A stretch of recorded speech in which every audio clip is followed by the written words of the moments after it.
artificial intelligence will completely transform our world.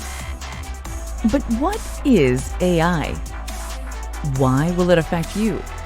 And how can you and your business survive and thrive through the AI revolution? Welcome to AI and You. Here is your host, author, speaker, and futurist, Peter Scott. Hi everyone, welcome back. This is episode 5, and this is the second half of the interview with science fiction authors Judith and Garfield Reeves-Stevens. They've been in science fiction for over 30 years, writing novels and screenwriting, primarily in the Star Trek universe.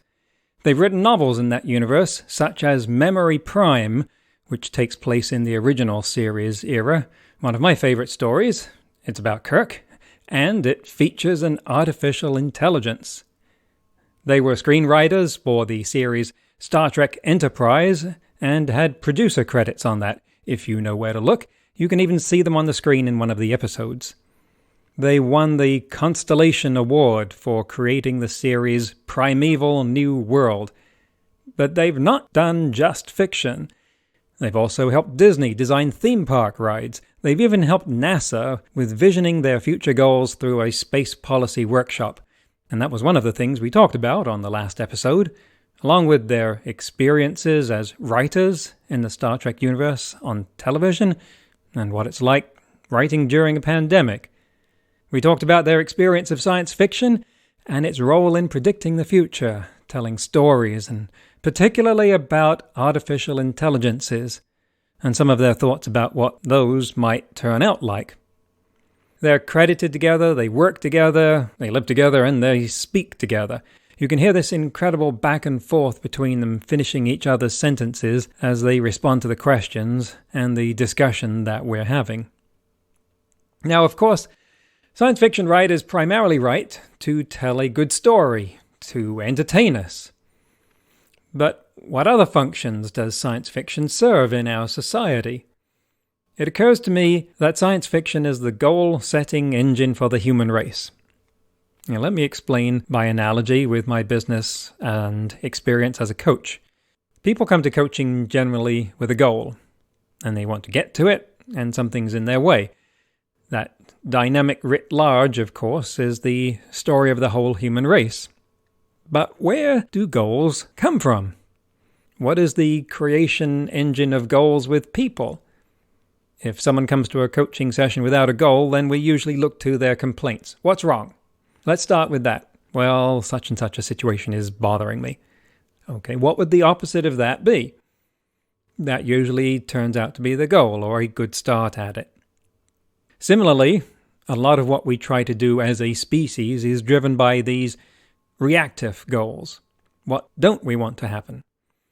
We don't want our world to burn up under heat generated from a greenhouse effect. We don't want to choke on our own pollutants. We don't want to wipe ourselves out in a global war. When we turn those around, we establish some noble goals and institutions for addressing those things. But what about the other kind of goals? The goals that pull you forward towards something that hasn't happened yet. Those just come out of nowhere. Those are a function of pure creation. And when I talked with Judy and Gar, we got into creativity and what science fiction can do to help stimulate that for you. So what is it that precedes the creation of one of those kind of goals that pulls you towards something that hasn't happened yet? I'm going to suggest that science fiction is one of the things that pulls humanity towards that future by virtue of its imagination. It's not about getting away from something we don't want. It's about going towards something that we do. Now, science fiction is fiction that's not constrained by current scientific reality. But it has to be plausible. It has to be a universe that could happen. If it's a universe we know is impossible, then that's not science fiction, that's fantasy. I'm touching here on a topic that gets science fiction fans all riled up. They love to argue about it. They've been doing that forever. And that's great. Have at it in the comments, guys. But to take an obvious example of fantasy, for instance, as much as you might like Lord of the Rings and want to hang out with Frodo and Gandalf and Bilbo, You in your heart know that's not in our future. That's an alternate universe. It's not going to happen no matter how hard we try. But science fiction can look at things that could happen. Star Trek is a universe that most of us would really like to have happen. And aside from usual arguments about violating the speed of light, then there's nothing to say that it couldn't happen. Of course, a lot of scientists have been working really hard on that thing about violating the law of the speed of light. Look up the Alcubierre warp drive to see how much we're really working at making Star Trek happen. And so many of the people at NASA and SpaceX and other places that are working hard on those kinds of projects in space are there because they were inspired by Star Trek, or Heinlein, or Asimov or Clarke, or some other outlet of science fiction that painted a picture of a future that didn't exist. Now, just think for a moment about the commitment and the vision of these people, scientists and engineers who are doing that, who are working towards creating a future that they know they will not live to see, that their children may not live to see, that maybe their children's children will get to see it.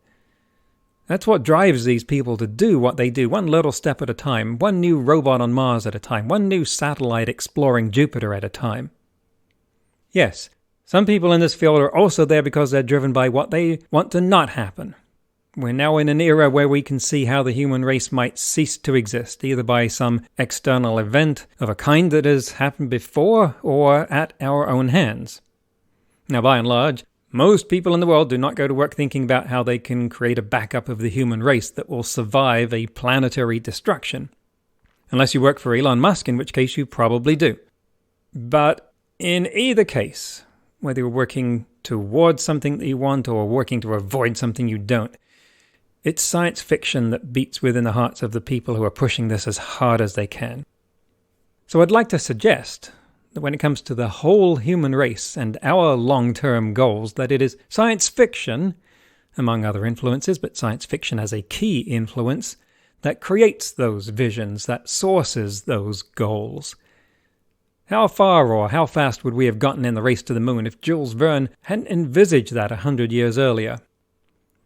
So maybe science fiction writers are like the quirky, eccentric basement boffins, the research and development department of the human race, working to brainstorm all kinds of weird and wonderful futures so we can pick the best among them. In any case, disruption, which we're facing a lot of at the moment, is what happens when the future arrives faster than we anticipated. And so we'd better start getting better at anticipating that future. Who better to help us with that than people whose job is to transport themselves into all manner of weird, wonderful, scary, and fantastic futures? So without further ado, let's get on with part 2 of the interview with Judith and Garfield Reeves-Stevens.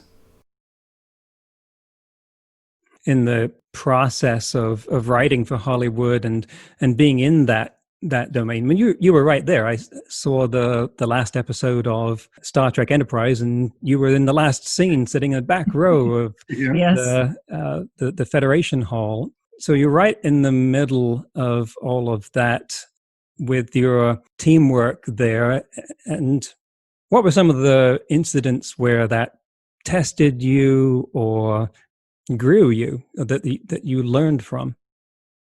Well, one of my favorite incidents was we had a tour of Houston space, the mission control, while they were doing a simulated shuttle mission. And the simulated shuttle, we were talking to the engineers there, and we started talking about a shuttle rescue mission. And the engineer told us about, they had already plans for that. If they had done, blue sky planning, and how they would fly the 2 shuttles sort of tail to tail and transfer people in ventral. Yes. Ventral. Yes. And so they worked it out, and we thought, listen, it was just an image that stayed with us. And then we were writing for Enterprise, and there was an opportunity where we had to transfer trip at warp from one ship to another, and we'll just do that. Couldn't use the transporter at warp back then. So we wrote a version of that scene where 2 starships, 2 NX-01 and NX-02, had to fly that close to each Yes. other and transfer trip. But we knew it was going to be expensive. So we thought, okay, with the existing sets we have, how do we write this? And we wrote it in such a way that it'd be very easy to film on the interior. And we turned in that script, and one of the producers read that scene and said, well, this is tremendous. We got to make it bigger. And so he Yes. rewrote the scenes. So the dialogue and the action was all the same, but it was now in a bigger set, and there was Hugely more special expensive. stuff. And we read it and we thought, well, this is just wonderful. This is great. This is somebody who really knows the show and that. And of course, by the time the scene came to be filmed and edited and everything, they couldn't afford it. And they brought it back much closer to what we had originally written. That's So right. Yes. that was an odd experience. So, everybody tries their best. Everybody wants to do their best, but the end result is time and money. So that's the big constraint. Actually, talking about the shuttle there, you reminded me of a novel by Lee Corey called Shuttle Down that he wrote in, I think, the 80s about hypothetical space shuttle launch from West Coast Vandenberg.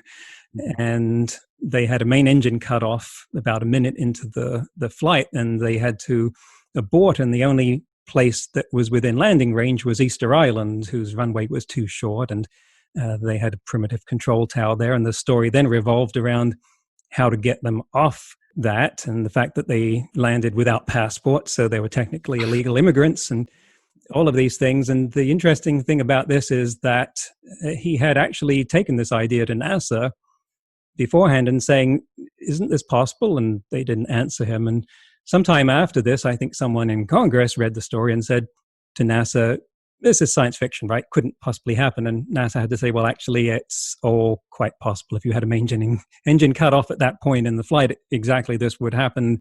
And no, we haven't planned any of this. And so they went and made sure that the astronauts were carrying passports, and they upgraded the runway on Easter Island and never actually flew a shuttle off of the West Coast anyway.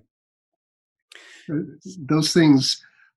I don't think we've had that kind of impact, though, Right. on real life. I remember one of a flight simulator for the shuttle, one of the first ones they made, based all on the technical constraints of the shuttle, and they were showing it off to the engineers at NASA. And one of the scenarios they built in was that the main engine doesn't ignite to bring them back home. And there was a way to do it by firing all the maneuvering thrusters in a particular sequence. And the engineer said, well, no, you can't do that. And the guys who made the simulator said, well, according to all your statistics, you can. And NASA checked it out, and it was an actual possibility. So that became something that the astronauts were trained in. And it was this is the interesting thing. It ties in with AI, right? Things get so complicated. We don't see how all the pieces actually work together.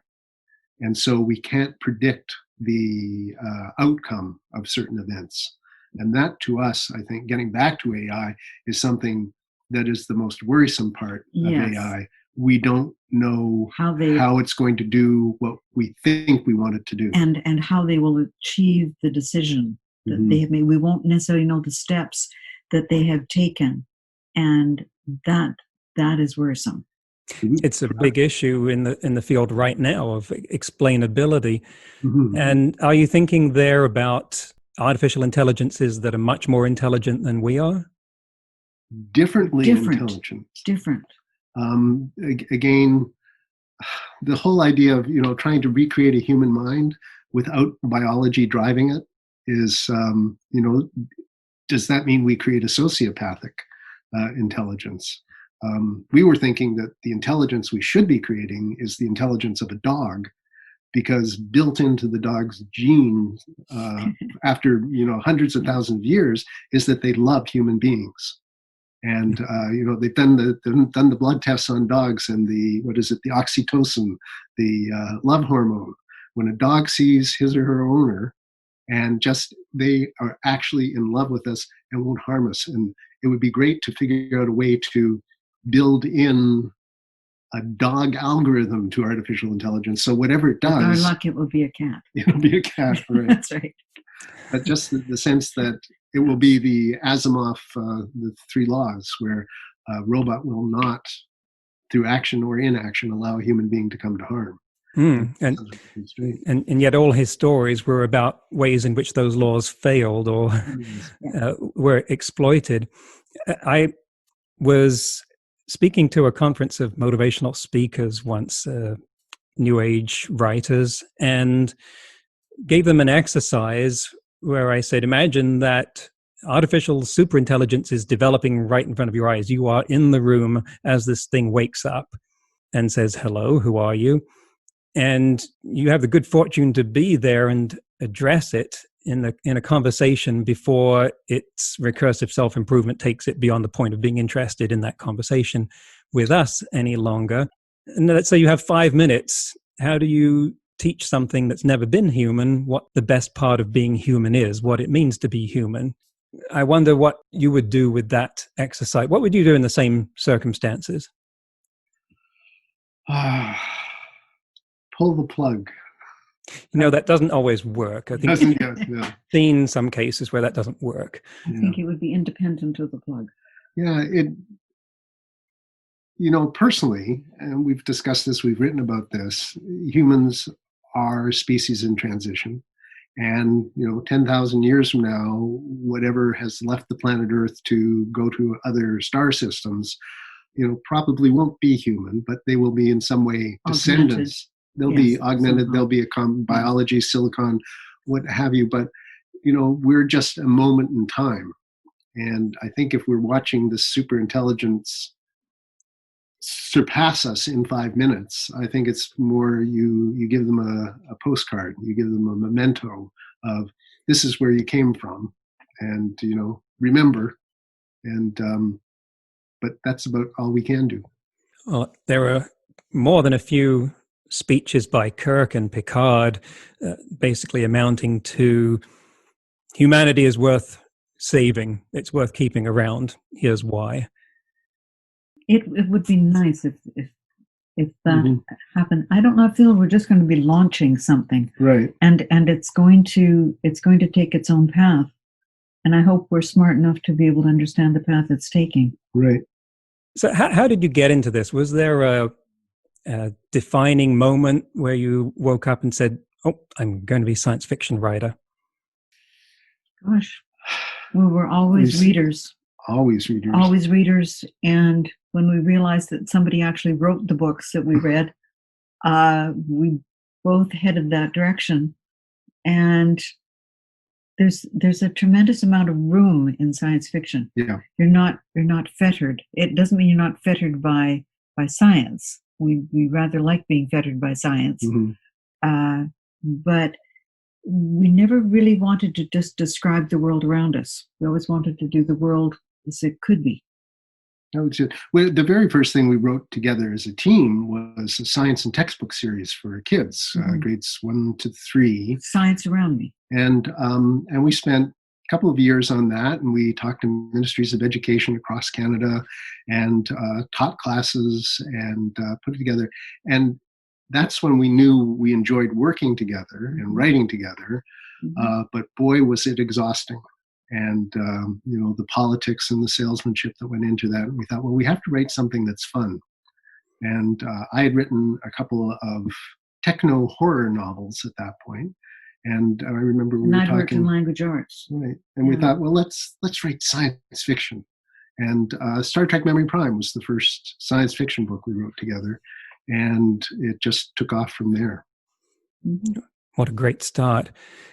If there's someone listening who's maybe not into science fiction right now, but is thinking, you know what, I could use a jump start of my creativity. I need to be thinking outside of the box more because the box has just flattened me right now, and I need to escape it. Science fiction is nothing if not escapist. What would you suggest as exercises or things to consume intellectually that would promote a more creative way of thinking? I would think that if you were reading a story and the best contexts that are developed in the story make you wonder what's around the corner, what's in the room that you didn't see, what happened when that character left the scene, and that might catch your to tell the story that was buried in that film or that book, but wasn't told. And we've often found our ideas develop that way. Mm-hmm. And in fact, in some of the Star Trek novels we've written, we've specifically started, with a page that's right from the television series, or right, these are the characters in the room talking. You saw this, and then where the television series cut away to something else, we continued the conversation. Or we began it before they even entered the scene, so that where had they come from? And that was interesting when we were reading the book, because you want to know what actors do, because that's a magic land to us. And Sandy Meisner had that book on acting. Yes, and it was that to prep for a role, it would be before the actor walks onto the scene, they should know where they're coming from. And when they leave it, they should know where they're going. And that might not be information that we would put into the script. But so it's something the actor has to And the best create. films, like the production designers, are wonderful. So something like Blade Runner, when it went on, you knew if you walked around the corner, you had a feeling of what you might see or you hoped you'd see. And those are we often get story ideas from that. And for an exercise, I know everybody talks about binging television series. And for me, I don't like to do that.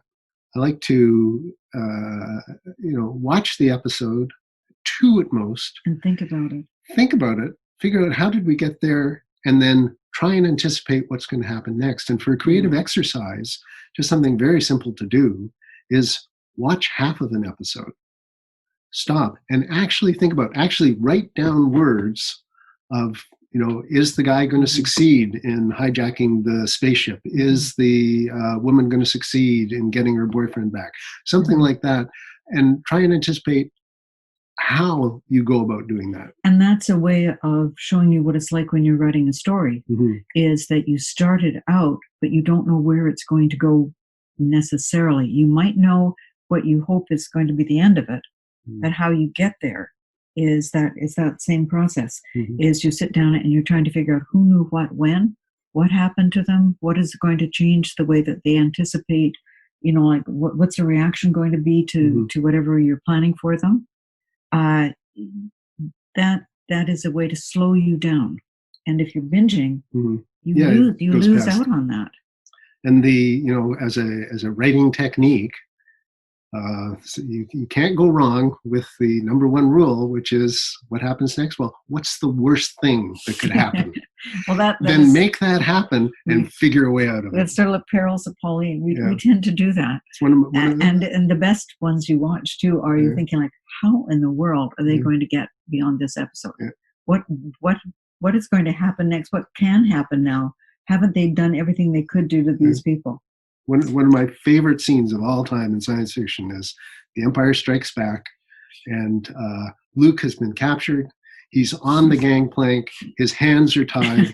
He's about to be forced into the pit of Sarlacc, and he looks across the void and he says to Jabba, I'll give you one last chance. He's going to get out of it, and you have no idea how.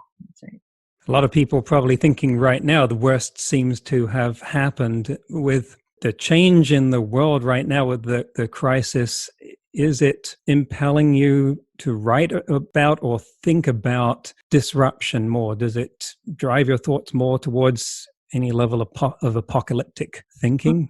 I think it actually is more like we're seeing all sorts of compassion come to the fore, where people are looking towards the homeless, looking towards the way the elderly are cared for, looking towards families that require more childcare. There's all sorts of social issues that people haven't had much time for. And suddenly there seems to be the coordinated support for change. And that's a very positive thing coming out of this. On the more frightening side is working on a project now that takes place during the Cold War. So we've been looking at some of the warning, the I guess public service announcements, the short films that were made about how to survive a nuclear strike on Canada. And it's so chilling because they're offering, this is how first responders go. This is the dead zone around an impact. This is what people will be like. This is how we have to treat them, the triage and that. And you realize this is stuff from the 50s. They had no concept of what it would actually be like. And so we've got disruption going on from a virus, which is horrible, but it's nothing like what would happen if something with a 50% fatality rate got loose. What if a dirty bomb went off? What if this disruption is teaching us is that we're not prepared for the really big thing. And apparently there is an asteroid heading for us right now. Oh, well, if anyone would know. If AI is to compete with us in some way, and in some ways it already is, it's automating jobs, and so we can expect more of that to happen. Where do you see that trend going, and how should we feel about, let's say, competition? Most people day to day don't think about their identity being threatened by machines. They don't see themselves as John Henry. They haven't thought about it. But you think about those kinds of developments. How should we develop our thinking and our preparation for competition from machines?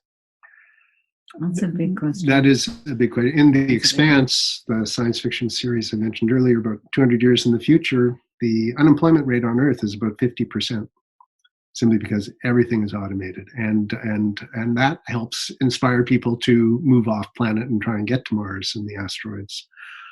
The idea of almost anything menial or repetitive, any task, is going to be taken over by AI and robotics. Or dangerous. Because you can see right now with the virus that a lot of factories would do better if they were robotic. Yeah. And the idea of such mass unemployment, well, it's something we're facing now. How does society cope with that? That, not being a social engineer, it would be interesting to see if AI could come up with a solution for that. But then the frightening thing is that, we think of a scenario where you say to the AI as a financial consultant, how do we get more money to people?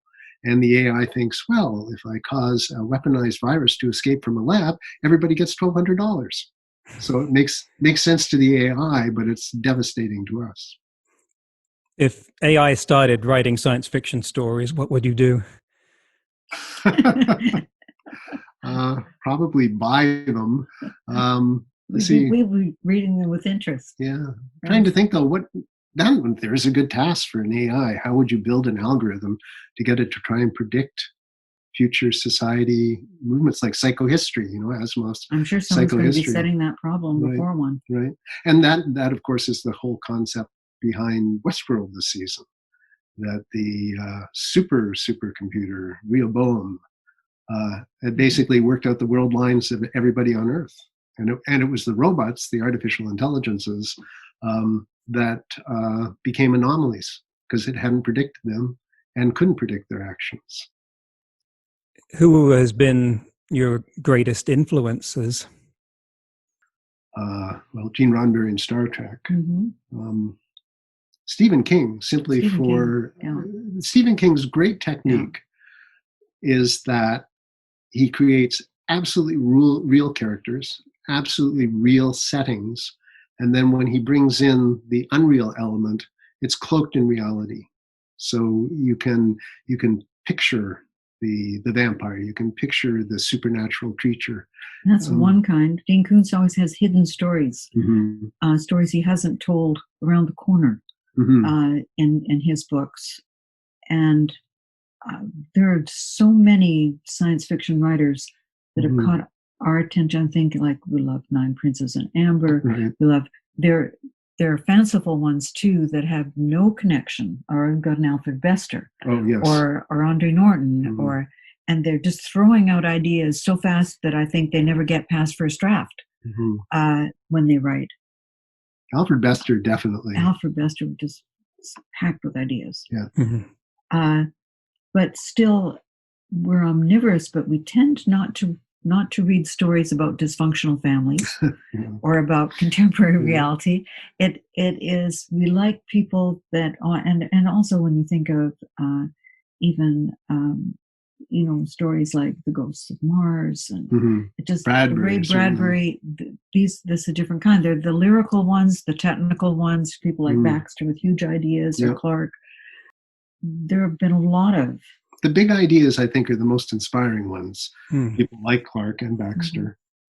Listening to you, I think my original thesis of the hive mind has been proved out in the way that you're finishing each other's sentences here. When we were at Enterprise, they did call us the Binars. That's right.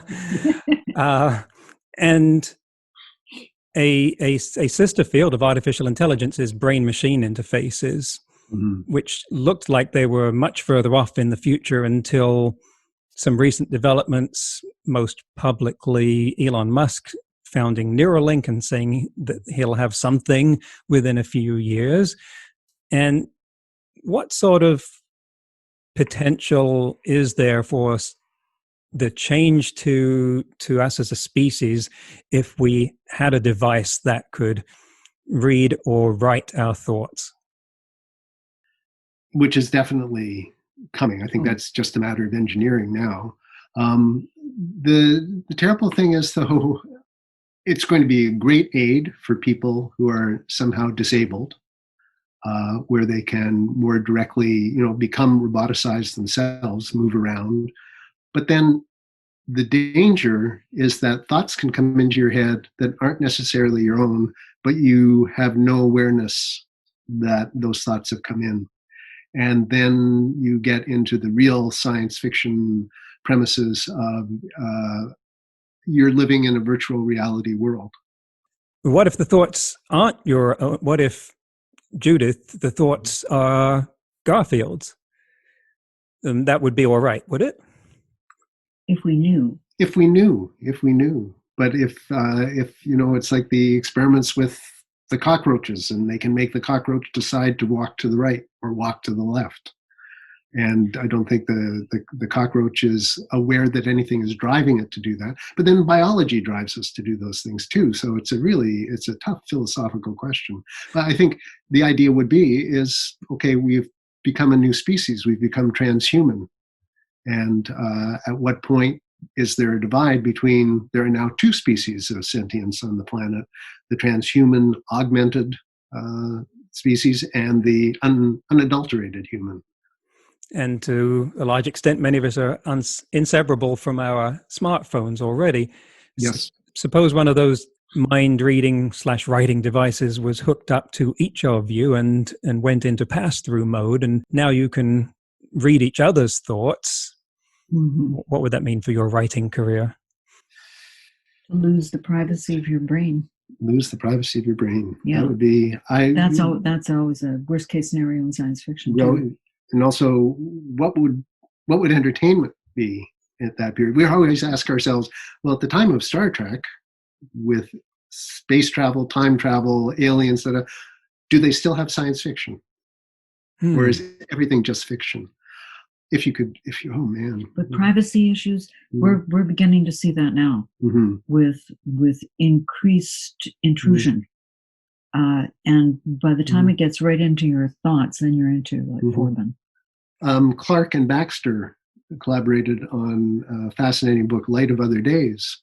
And the technology in it eventually became a point where anybody, anywhere, could open a wormhole to any place or any time and observe what happened. And the concept of privacy completely vanished. You could look at anything, anytime, anywhere. And we got a glimpse of what society was like about 10 years later. And that's difficult for us to conceive of the impact that would have. And what would we be like?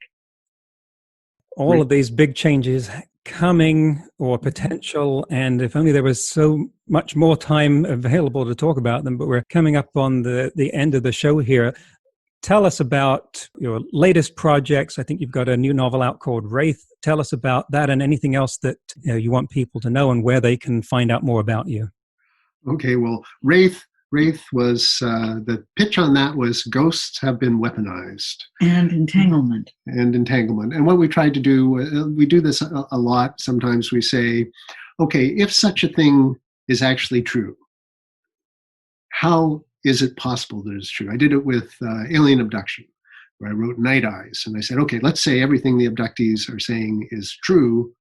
What is the logical scientific thing that could account for it? And we did it with Wraith, where we said, okay, ghosts are real. There is an underlying scientific, replicable, thank you, yes. Experiments we can do, and we can prove that ghosts are real. What are the implications of that? And of course, the implications of that is that the government gets involved and surveillance, and it becomes a supernatural science fiction technological conspiracy thriller. But our latest project, the one coming out in August in the US and September in Canada, is that hard-hitting kids movie, From Aliens Stole My Body. But that comes from Bruce Colville's children's book series. And 2 years ago, we wrote the screenplay for Aliens Ate My Homework. Yes, there's an escalation to the stealing of the body. It was for Universal. Right. It came out on Netflix. It was a lot of fun because it's just really goofy. Bruce Colville is a great sort of science fiction writer for kids. And that first movie did really well. So and to take it to the screen was a great sequel. Deal of fun. And of course, we added things like projectile vomiting and all Always. sorts of things that are very interesting. Yes, that's right. Two kids, I understand. One thing that you'd like to be true 100 years from now. Landing on Mars in our lifetime. That would To see us leave in a way that we're directed outward. Yeah, and to very eager to see what the results of the first study of microbes on Mars is going to be. And in the meantime, to take care of our own planet. Yep. Couldn't have put it better. Thank you so much, Judith and Garfield Reeves-Stevens. It has been an absolute pleasure. I hope we have the chance to do this again sometime, because it has been entertaining, informative, educational, very, above all, useful. And thank you for being on the show. Thank you for having us. We've enjoyed it. There you have it, folks. What a treat. Look up their author page on Amazon. I'll put it in the show notes. I have to tell you, I'm a dyed-in-the-wool original series fan with a capital fanatic, and they recreated those characters so well in their novels that I felt I was watching new episodes in my head. That's a real gift. By the way, if you didn't understand their reference to Binars, those were a race of aliens in Star Trek The Next Generation from the episode 11001001, and they always went in pairs. They were inseparable. They complemented each other, finished each other's sentences. I'd say their fellow writers had Judy and Gar pegged all right. I think we need the kind of mind expansion they gave us, especially right now. One thing that's certain to emerge from this current crisis is that we will see a massive, sudden expansion in technology. It always happens at periods of great stress and crisis. Obviously, it will be mostly in medicine, and may I say, that is way overdue, but also in adjacent fields, and especially in computing, which brings us back to artificial intelligence. And you. Just to take a few examples from today's headlines about how we're heading that way, in a collaboration between Google Brain, Intel Corporation, and the University of California, Berkeley, researchers have trained robots to mimic surgical procedures through the use of instructional videos. By watching only 78 instructional medical videos, a robot was trained to perform a suturing procedure. That's pretty impressive for the small size of the dataset, because usually neural networks need huge numbers of examples to learn from. And researchers at the University of Liverpool have built a robot that can carry out chemistry experiments 21.5 hours out of every day, almost as much as your average grad student, and it weighs 400 kilograms and can think in 10 dimensions.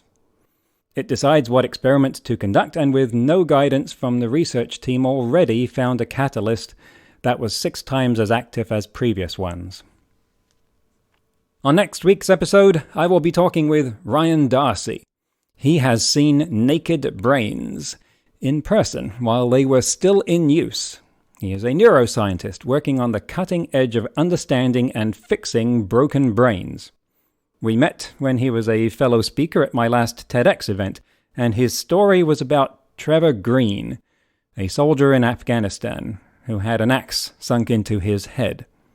You've heard the saying, "I need that like I need a hole in the head." That's what Trevor had. Now, everyone else had given up on him, told his wife he'd be a vegetable. Ryan called his wife and said, "I think I can help."